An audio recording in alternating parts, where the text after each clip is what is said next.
এবার সংসদে নারায় তাকবীরের স্লোগান হবে। এবার দেশ চলবে ইনসাফের ভিত্তিতে, এবার দেশ চলবে হযরত ওমরের নীতিতে। এবার আর গরিবের সম্পদ লুণ্ঠন করার সরকার আসতে পারবে না। এবার দেশের টাকা বিদেশে পাচারের সরকার আসতে দেওয়া হবে না।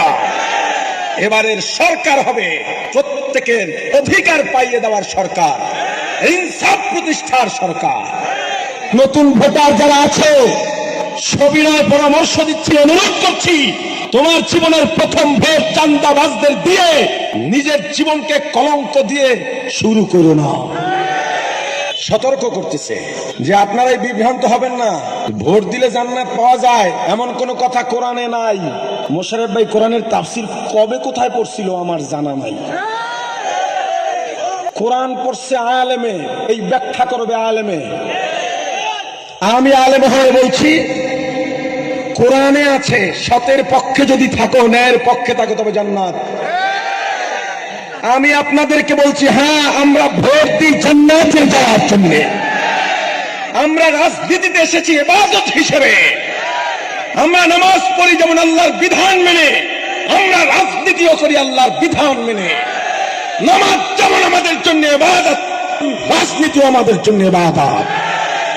এই যে কয়জন নতুন ভোটার, তোমাদের ভোটগুলো আমি হাত পাখায় চাই। তারেক রহমান সাহেব গত কালকে একটি বক্তব্য দিয়েছেন, দুর্নীতির লাগাম টেনে ধরতে বিএনপির বিকল্প নাই। এই শতাব্দীর সবচেয়ে বড় জোকস হইল এটা, সবচেয়ে বড় কৌতুক হলো এটা যে বিএনপির সর্বোচ্চ পর্যায়ের নেতা বলেছেন দুর্নীতির লাগাম টেনে ধরতে। এরকমই কথার মূল প্রতিপাদ্যতা এটাই, দুর্নীতির লাগাম টেনে ধরতে বিএনপির বিকল্প নাই বা বিএনপি এটা সক্ষম। অথচ এই বাংলাদেশে দুর্নীতির সবচেয়ে বড় ইতিহাস রচনা করেছেন তারা। তাদের সর্বশেষ যেই ক্ষমতা, এই ক্ষমতায় তারা একাধারে 5 বছর, অর্থাৎ যতদিন ক্ষমতায় ছিলেন ততদিন প্রতি বছর সারা বিশ্বে দুর্নীতিতে চ্যাম্পিয়ন হয়েছে।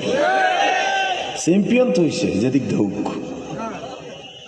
আমরা এই যে জনসমাবেশগুলো করতেছি বা আপনাদের সামনে আসতেছি, এটা আমাদের একটা প্রথম রাউন্ড, ফাইনাল খেলা ফাইনালে হবে। এবার সারা দেশে ভোট বিপ্লব হবে, এটা বিএনপিও অনুধাবন করতে পেরেছে। এজন্যে তারা উঠে পড়ে লেগেছে ইসলামের বিরুদ্ধে, ইসলামী আন্দোলনের বিরুদ্ধে, জামাতের বিরুদ্ধে। কারণ তারা দেখেছে এতদিন এদেশের মানুষ বলতে বলতে আসছিল আপনারা এক হয়ে আসেন, এক যে হবে এটা তারা কল্পনাও করে নাই। কারণ এতদিন তারাই এক হতে দেয় নাই।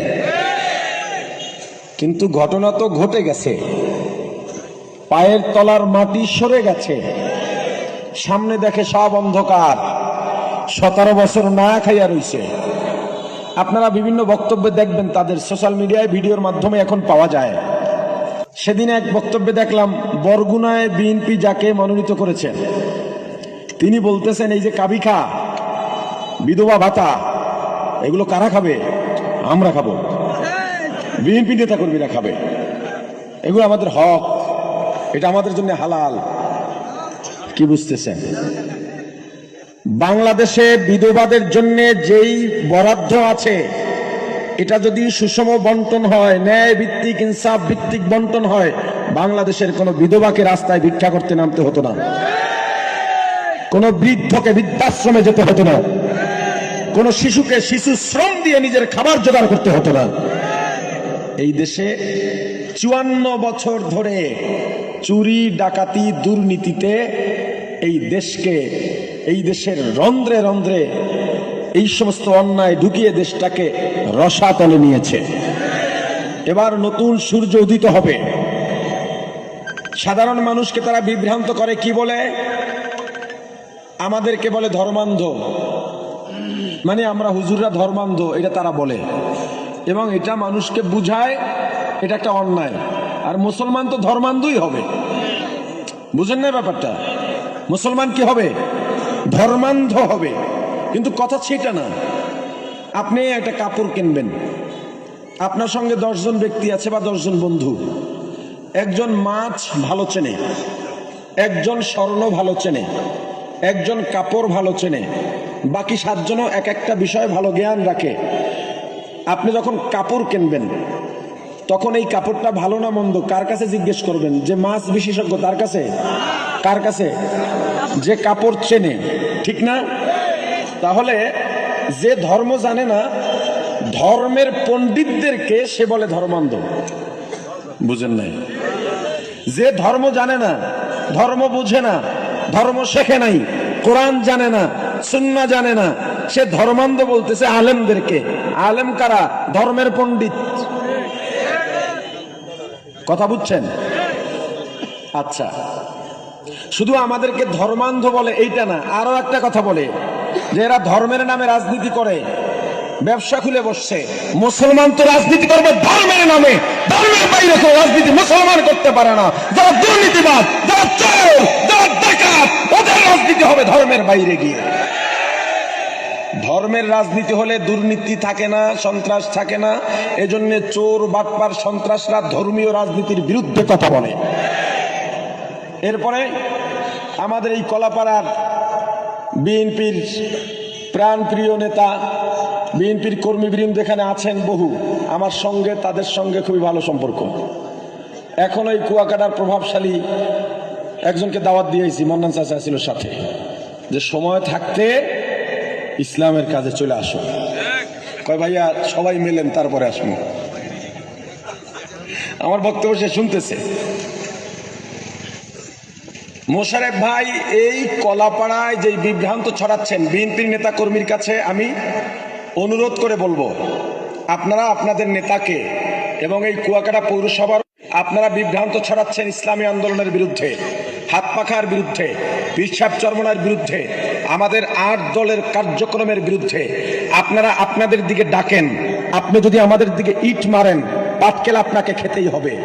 ইট খেয়ে চুপ হয়ে চলে যাব না, বিনয়ের মাথা নত রাখবো, পরাজয়ের মাথা নত করব না, মাথা উঁচু করে বাঁচবো, মাথা উঁচু করে মরবো। বিড়ালের মতো পালিয়ে যাব না, শিয়ালের মতো দৌড়ে পালাবো না। আমরা বাঘের জাতি, আমরা সিংহের জাতি, আমরা খালিদ বিন ওয়ালিদের উত্তরসূরি, আমরা কাসেম নানুতুবের উত্তরসূরি, আমরা হযরত ওমরের উত্তরসূরি, আমরা সিরাজ ফজলুল করিমের উত্তরসূরি। আমাদেরকে চোখ রাঙাবেন না, আমাদেরকে ভয় দেখাবেন না। চাকামুয়ায় বিএনপির যেই নেতা ইসলামী আন্দোলন তথা হাত পাখা চরমনার কর্মীদের বাধা দেবেন, ভোট কেন্দ্রে যেতে দেবেন না বলে অধ্যত্ত দেখিয়েছেন, আপনাকে প্রকাশ্যে ক্ষমা চেতে হবে, প্রকাশ্যে ক্ষমা চাইতে হবে আপনাকে। এটা মগের মুল্লুক নয়। উনি বক্তব্যে কি বললেন? যেখানেই হাত পাখার কর্মী পাইবা সেখানেই প্রতিবাদ করবা, প্রতিরোধ করবা। আপনি ভাত খান, আমরা খুদের ঝাউ খাই। আরে কথা বলেন না কেন? আবার বলে ভোট যেদিন হবে সেদিন কিভাবে ফিরাতে হয় আমাদের জানা আছে। জানা আছে মানে কি? জানে মানে কি? কেমনে জানছে? ওই 17 বছর দিয়া শিখছে। অর্থাৎ তারা আবার সেই বন্দোবস্ত নিয়ে আসতে চায়। তারা বুঝাইতেছে কথা কাজে যে আওয়ামী লীগ দেশ থেকে হারিয়ে যায় নাই, নির্বাচন হইলে আমরা চেষ্টা করব আওয়ামী লীগ হবার। কিন্তু আগের দিন বা আগে খাইছে। আমাদেরকে নিয়ে প্রথম অপপ্রচার যেটা খুব বেশি বিএনপির কর্মীরা করেন, সেটা হলো হাত পাখা কোথাও কোনোদিন এমপি হয় নাই, হবেও না। তা আমার একটা প্রশ্ন, মোশাররফ ভাই কি এমপি হয়েছিল কোনোদিন? তা আপনিও তো কোনোদিন এমপি হন নাই, তো আপনি চেষ্টা করতেছেন। এই তো এবার ভোট বিপ্লব হবে। আগে একটাও হয় নাই, এবার সরকার গঠন করবে। এবার সংসদে নারায়ে তাকবীরের স্লোগান হবে। এবার দেশ চলবে ইনসাফের ভিত্তিতে, এবার দেশ চলবে হযরত ওমরের নীতিতে। এবার গরিবের সম্পদ লুণ্ঠন করার সরকার আসতে পারবে না। এবার দেশের টাকা বিদেশে পাচারের সরকার আসতে দেওয়া হবে না। এবারের সরকার হবে প্রত্যেকের অধিকার পাইয়ে দেওয়ার সরকার, ইনসাফ প্রতিষ্ঠার সরকার।